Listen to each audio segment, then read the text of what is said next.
कोल्हापूरच्या Vimala Goenka English medium स्कूलवर कारवाई होणार आहे, कारण शिक्षण मंडळ दंडात्मक कारवाई करणार आहे असं कळतंय।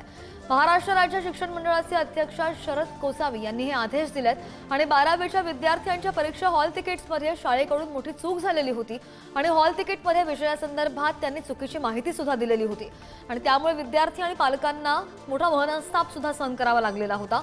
दरम्यान बोर्डाकडून हॉल तिकीटमध्ये दुरुस्ती करून विद्यार्थ्यांना नवीन हॉल तिकीटाचं वाटप सुद्धा करण्यात येणार आहे। 12वीच्या मुलांच्या परीक्षा उद्यापासून सुरू होत आहेत आणि त्याच पार्श्वभूमीवर ज्या शाळांकडून हा सगळा प्रकार घडलेला आहे त्या शाळांवर बरीच कारवाई होणार आहे। आपण पाहिलं की विद्यार्थ्यांमध्ये बराच गोंधळ उडाला होता आणि त्यामुळे या सगळ्या पालकांचा संताप सुद्धा व्यक्त होत होता। कोल्हापूरच्या विमला गोयंका इंग्लिश मीडियम स्कूलवर आता कारवाई होणार आहे। अधिकची माहिती कर आमचे प्रतिनिधी बालाजी पोद्दार आपल्या सोबत आहेत। बालाजी, काय अध्यक्ष शरद गोसावी यांनी आदेश दिलेले आहेत नेमके?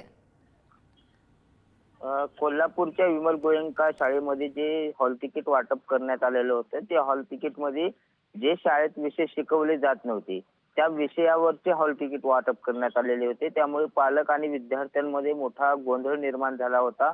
बोर्डावर सुद्धा मोठी शंका व्यक्त केली जात होती। त्या संदर्भातच आता बोर्डाने निर्णय घेतलाय की या शाळेवरती दंडात्मक आणि कायद्यानुसार जे काही कारवाई करता येईल त्या संचालकावरती किंवा ट्रस्टवरती त्यावरती कारवाई करणार आहेत आणि त्याची प्रक्रिया जी आहे ती शरद गोसावी यांच्याकडून सुरू करण्यात आलेली आहे। राज्य शिक्षण मंडळ कारवाई करण्याच्या विचारात होतं, मात्र उद्या परीक्षा आहे त्यामुळे या विद्यार्थ्यांना आता हॉल तिकीट बदलून देण्यात आलेले आहेत। या विद्यार्थ्यांना आता कुठलंही नुकसान होणार नाही, मात्र ज्या शाळेमुळे हे सगळे प्रकरण घडलं त्या शाळेवर कारवाई करणं गरजेचं होतं आणि तीच कारवाई आता मंडळाकडून करण्यात येणार आहे। श्रद्धा, निश्चित बालाजी, धन्यवाद दिलेल्या सगळ्या सविस्तर माहितीसाठी।